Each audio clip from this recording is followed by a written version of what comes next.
In 1900, the Flannan Isles sat at the absolute edge of the world, a jagged rock formation in the Outer Hebrides suspended between a freezing sky and the violent swells of the North Atlantic.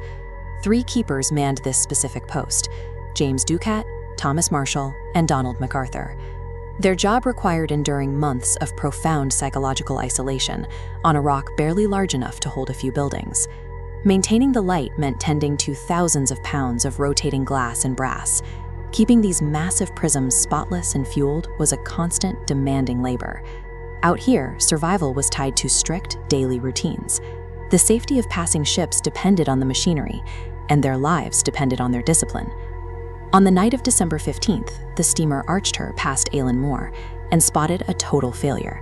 The lighthouse was completely dark. Severe winter gales battered the coast, delaying the relief ship, the Hesperus, for 11 days. When the relief crew anchored, there was no welcoming flag and no provision boxes waiting. The ship's horn sounded a massive warning blast, but only the wind answered. In the Outer Hebrides, a silent, dark beacon was a definitive sign of disaster. Joseph Moore rowed ashore and climbed the 160 steep concrete steps alone. At the top, he found the compound gates firmly closed. Inside, the kitchen was frozen in time. The clock had stopped, the beds were unmade, and a half-eaten meal sat beside an overturned chair. 2 sets of severe weather oilskins were missing from the entryway, but Donald MacArthur's heavy coat remained hanging on its peg. MacArthur was a veteran mariner. Venturing out into a raw December storm in just his shirt sleeves suggests a sudden, desperate emergency. The investigation moved to the West Landing, finding an unimaginable scene of mechanical devastation. Thick iron safety railings were twisted out of shape and wrenched from their concrete beds. This cliff cross-section plots elevation relative to the surf.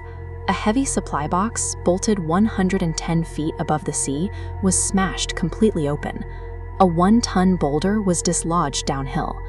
At the top, 200 feet high, water ripped the turf away. The physical evidence pointed away from human struggle and toward a geological scale event of oceanic violence. For decades, public fascination focused on the final logbook entries, accounts of hardened men reduced to tears and fervent prayer. These entries never appeared in the official records. The actual logs were strictly mundane, and weather reports confirmed conditions were relatively calm leading up to the 15th. The hoax was actually the work of Bernard McFadden, a publisher who controlled a sensationalist pulp empire in the 1920s. McFadden's magazine, True Story, built a massive audience by manufacturing dramatic diaries to profit off historical cold cases. Sensationalist media hijacked a maritime tragedy, banking on the fact that an audience will choose a ghost story over the mundane truth. The absence of bodies created a void that the public filled with wild speculation.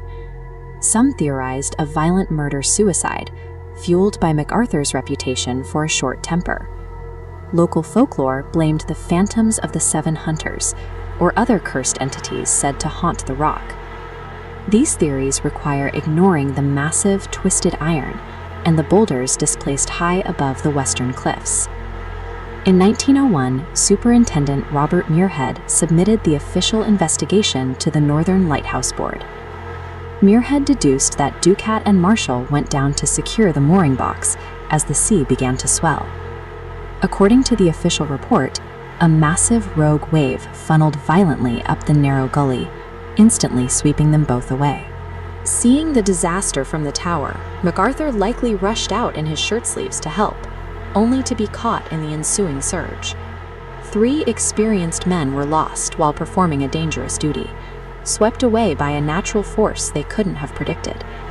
When looking at the physical evidence, the incident loses its supernatural aura. The myths provide a certain comfort.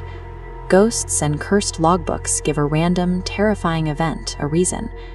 We instinctively invent monsters rather than accept how fragile we are against the indifferent power of the ocean.